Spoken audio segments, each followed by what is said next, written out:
Бүгін біз пияздың жасушаларын көретін боламыз. Бізге керек заттар: микроскоп, шыны әйнек, пипетка, пинцет, жабын әйнек, пияз, Петри ыдысы.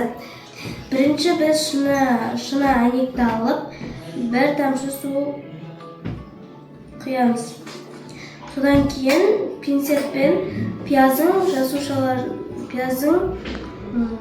қабықшасын мөлдір қабығын аламыз. Үстіне жабын әйнекті қоямыз. Сосын микроскопқа қоямыз.